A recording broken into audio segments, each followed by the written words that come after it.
Yore Town Podcast. I'm Zach. I'm Matt. And we're here for episode 2, where we're going to be talking about the local legend here in northern St. Lawrence County, Ogdensburg, New York, the one, the only, Frederic Remington. What a stud. Frederic Remington, you guys probably know him for his bronze sculptures and his paintings of all things cowboys and naked Americans. And here in the Berg, that's pretty much it. Like he's everybody's field trip back in the day. You're going to the big house down by the river. You're seeing the statues. You're looking at the Indians, the giant buffalo heads, because the dude killed just about everything under the sun. And it's a cool thing that we here in Ogdensburg, New York can say, hey, that dude's from around here.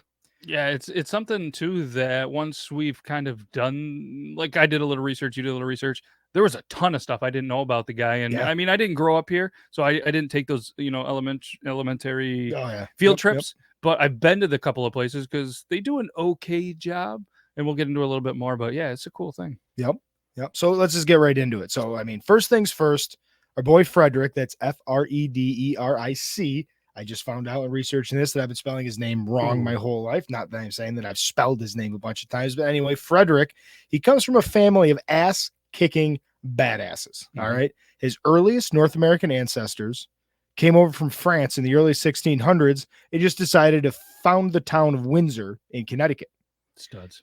His father was a Union colonel in the Civil War, and if you trace his lineage far enough back, you'll find that he has male relatives who fought in the French and Indian War, the American Revolution, and the War of 1812.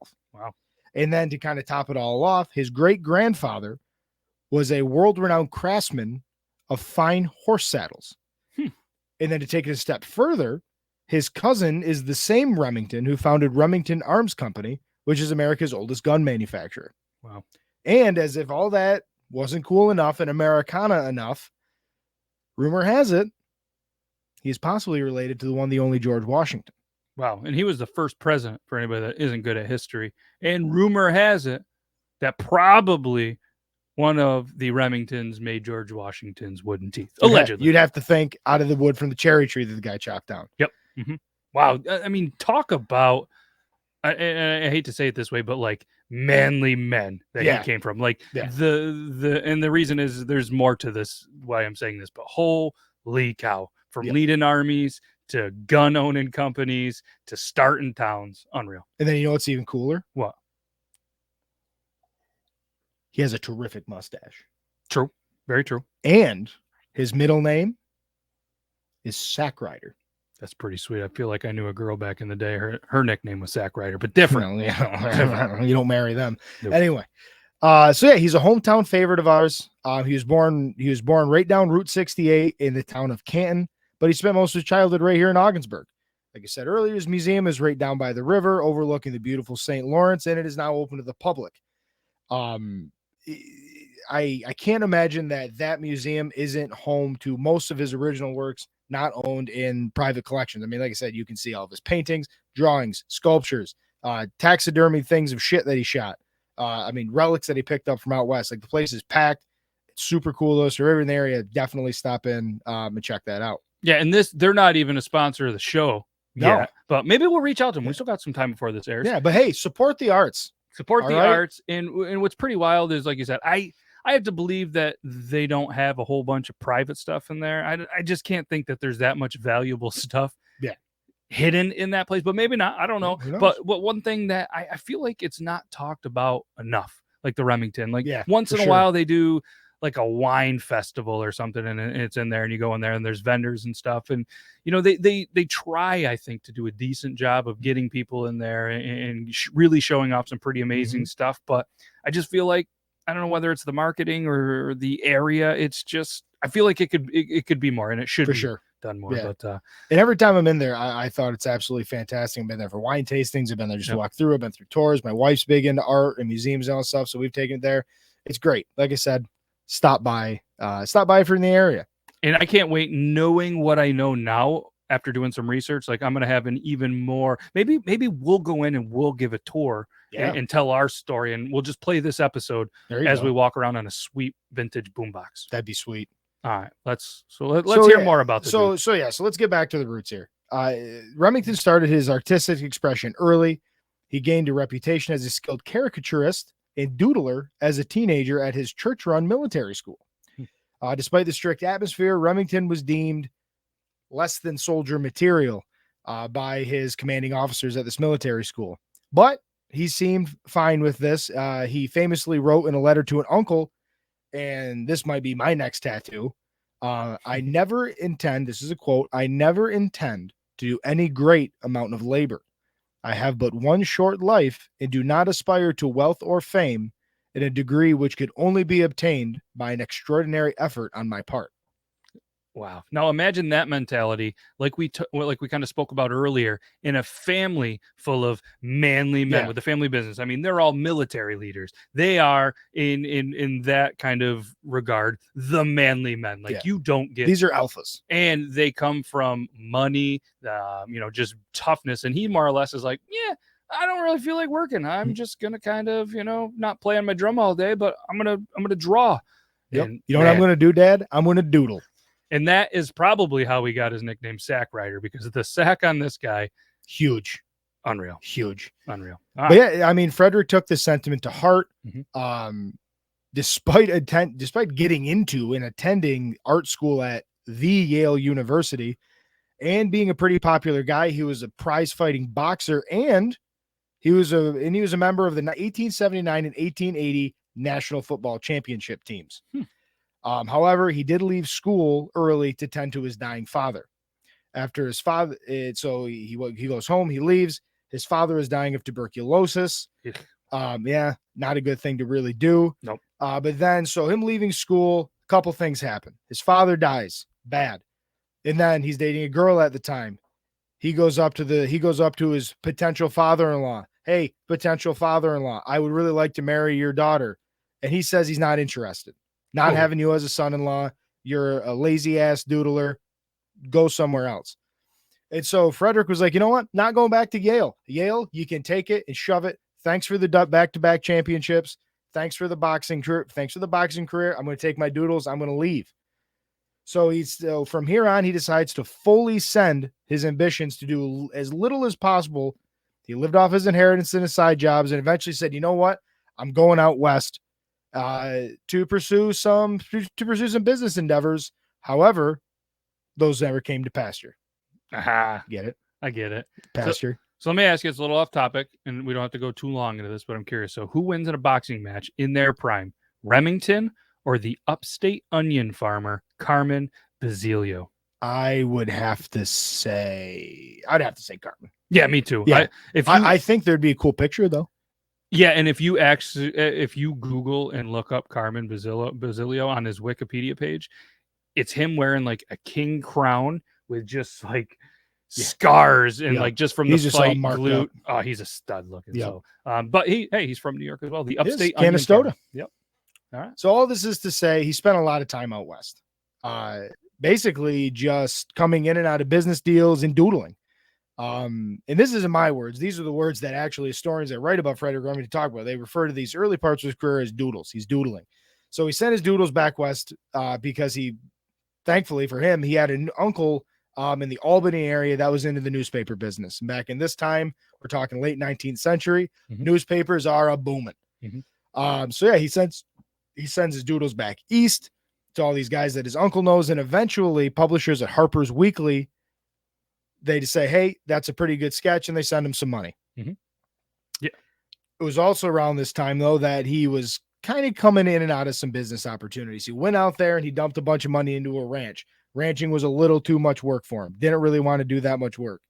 And then he tried to buy a stake into a mining operation. Again, little too much work for a guy, Frederic. So you know what he did? He bought a saloon. Yeah. And he went into business as a saloon man. Yeah, I'll buy it. Saloon tender. Oh. Anyway, believe it or not, his wife, who is not the chick that, said, whose dad was like, nah, don't want you marrying my daughter. This was another gal.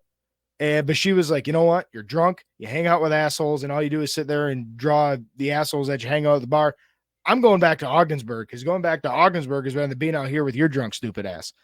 So he leaves, and he just says, you know what? I'm going to keep doodling. So he doodles some more, and pretty much pisses away his inheritance. He all of his business ventures fail, and he's kind of having to ride the wave. That's not really a wave at this point, for his art.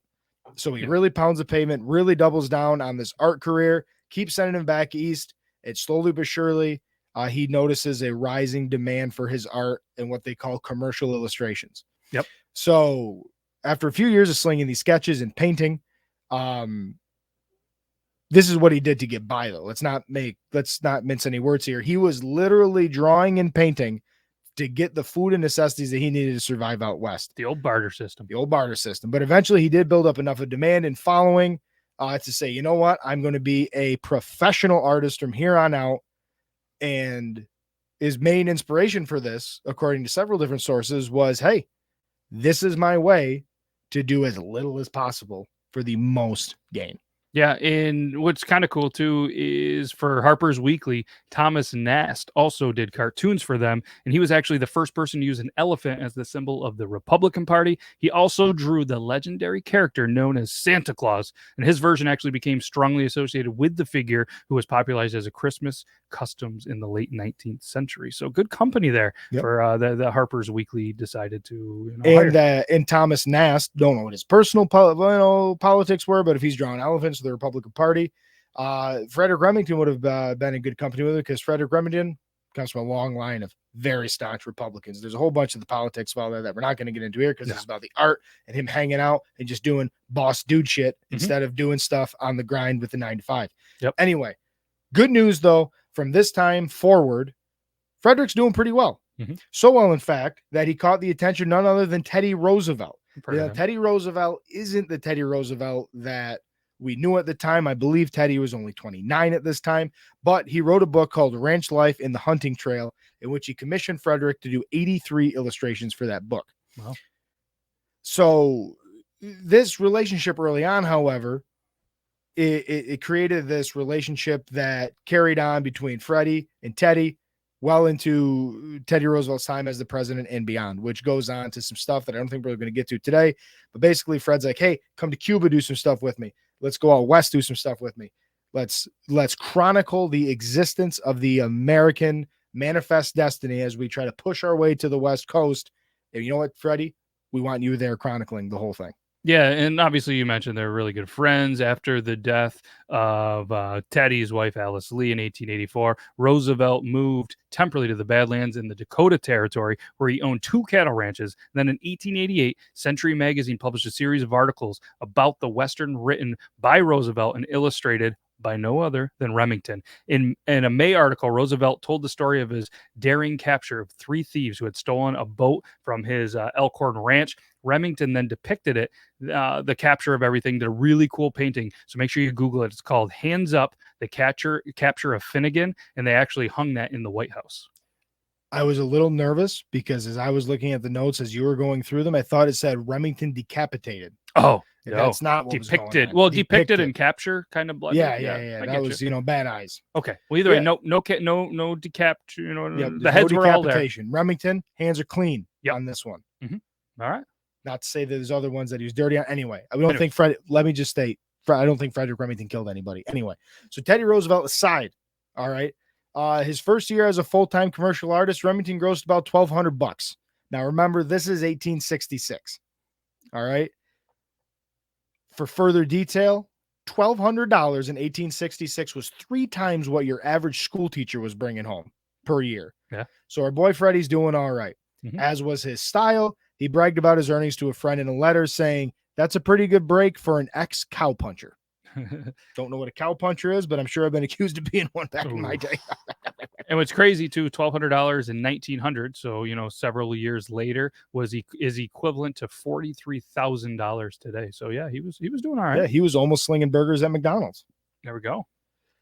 But yeah, from this point forward, Remington was set up. He simply traveled North America, taking photos and extensive notes on what he saw in the wilds of the West, which at this point was becoming incredibly, it was being domesticated incredibly fast.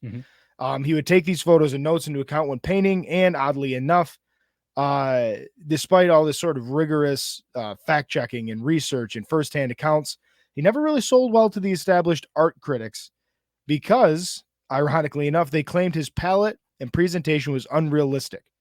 But since these people had never seen the West firsthand themselves, he essentially ignored them and continued to sell his commercial work to publications back east and made a bunch of money in the process. Bunch of money. And what I think is an awesome middle finger to the establishment, Remington, who only started using watercolors in his ink line drawings as a way to make more money off the drawings he sold to publications, he was selected to represent, and this is capital A, capital P, all of American painting in the 1889 Paris exposition, which he won second prize. Yeah. I mean, second's not bad, first loser, but either way, it's pretty impressive there. Yeah. And apparently the price of admission just to get into this kind of exposition was 40 centimes. I don't know. Yeah. Then it was obviously an older currency that they used over there, and it attracted more than 32 million visitors. That's like every Super Bowl combined. It's unreal, especially when travel wasn't nearly as good as it is today, but there was a lot of people that went there just to show you. And then he took second place. That's unreal. It's pretty crazy. So Frederic, being forever the man to capitalize on a moment, he rode this momentum. He packed up, kept his property up here in Ogdensburg, moved down to New Rochelle, down by New York City, with his wife and family. This is the same wife who left him out west for being a drunk doodle artist. But now she's like, oh, well, you're Frederic Remington. I'm coming back. Yeah. These hoes are loyal. Mm-hmm. But regardless of his marital status, Remington was such a big deal now that his property in the surrounding town became an artist's colony of sorts. His custom-designed Gothic Revival College was impressive in its own right, but naturally he grew bored of this life and began traveling the now Old West, or Dying West, as is being referred to at that time, on the behest of the U.S. military and its soldiers, who were doing their best to finish off any remaining Native American tribes willing to fight for their ancestral homeland. Full stop. He was there at mere days after the Battle of Wounded Knee. Wow. In South Dakota. Unfortunately, that was where the U.S. military gunned down 150 Sioux tribesmen, most of which are women and children. Anyway, we're moving past that. To reflect the reality of the situation, though, in this different sort of slice of time that he was now looking at, Frederic Remington started depicting his paintings in a more, as they said, monochromatic and photographic feel to really sort of further relate the stark reality of what was going on out in the West at this time. And keep in mind too that nobody else is really doing this or have the reach and connections that he has kind of developed at this time to portray what is really going on, where a lot of not only the other part of the country but the other part of the world doesn't know this part of the history, and it might not have ever really known if it wasn't for some of his pieces of work. Yeah, I mean, photography is still, let's call it, primitive at this time. The best thing that you have really is the telegram. So information isn't getting east very quickly or efficiently or without layers and layers and layers of people taking it and kind of making it, turning it into things that it wasn't. So these soldiers, in an attempt to accurately depict what they were seeing and what was happening and what their experience was out in the Midwest, said, you know what? Get that guy from Canton, Ogdensburg on a train now. Yep. Have him bring his paints and his easel, because we want Frederic Remington to be our guy to tell the people, hey, listen, this is what we're doing out here. This is what we're up against. Yep. And then, of course, Frederic, he does all of this, but then he has a new hobby and found passion because he just keeps evolving as this artist, right? Yeah. And so, again, the guy gets bored, but likes art. So he hit up his friend Frederic Ruckstall, who was a career sculptor. That's a cool name for a sculptor. It's what he did. Ruckstall, the sculptor. No, it didn't work. It was a slant rhyme. Anyway. But they're both Frederic. Both Frederics. So Fred Squared got together. Ruckstall was like, hey, Freddie Remington, this is how you do this sort of thing. Anyway, for his first crack at sculpting, he outlined and created the first iteration of what became known as the Bronco Buster sculpture, which, if anybody has been around Frederic's work or is familiar with the work, that is the sculpture of the cowboy with the whip and the rearing. Yeah, it's right there. See, look at that. But if you're listening, you can't see it. Yeah, if you can't listen to that, see that, check us out on the YouTube. But yeah, it's this. It is admittedly by contemporary sculptors at the time an incredibly difficult subject to put into sculpture, especially in this bronze relief lost wax form of sculpting. Yep. However, less than a year after deciding he's going to be a sculptor, our boy Frederic Remington is selling copies of his Bronco sculpture at Tiffany's in New York City. It's wild. And in his first bronze sculpture, the Bronco Buster, was actually sold in a 2012 auction for $222,300. So, I mean, I can't imagine what it's going to go for. I mean, eventually it's probably going to get for sale. I mean, it's already been, over a decade. So, eventually it's going to go again. I'm curious. I bet you it goes over $500,000. That'd be cool. I mean, it's not going to affect us at all, but yeah, it would be pretty cool. Unless they reinvested locally in the arts. Support the arts. Anyways.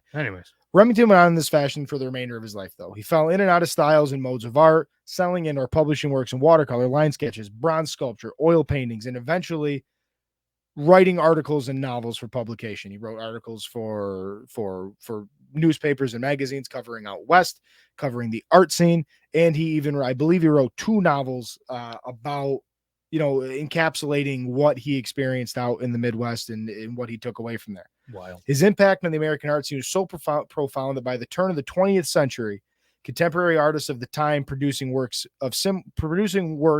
similar to what Remington was covering became known as members of the School of Remington. That's pretty sweet. Unfortunately, Remington's life was cut short. He died in 1909 at the age of 48, following a short illness brought on by complications from an appendectomy. So literally cut short. Yeah, literally cut short. All right, so this is kind of what I'm getting from that. So he was a college dropout, lived off the inheritance money, pursued his dream, and failed.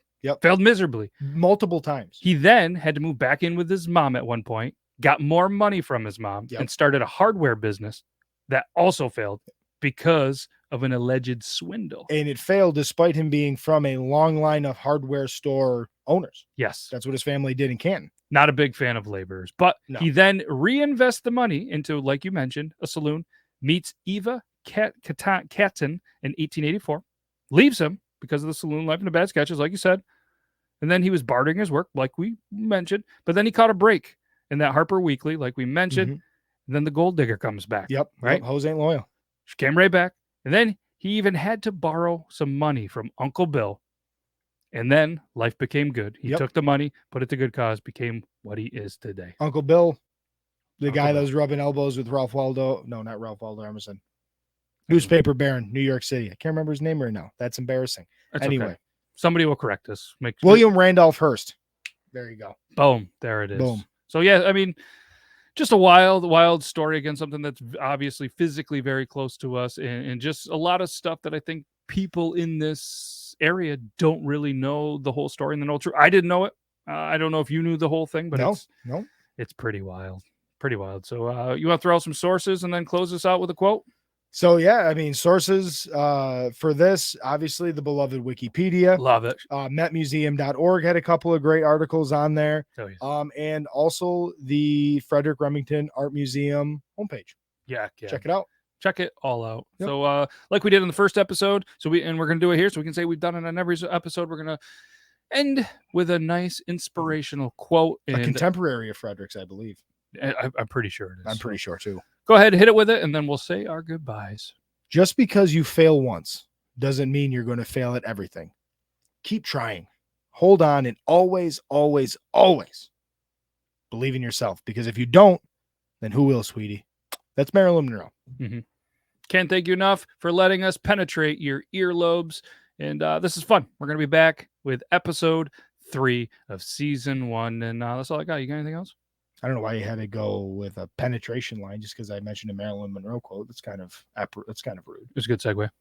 All right, that's all I got. You got anything else? No, I'm good, man. All right, we're gonna catch you next time. The old school creepy music. Right.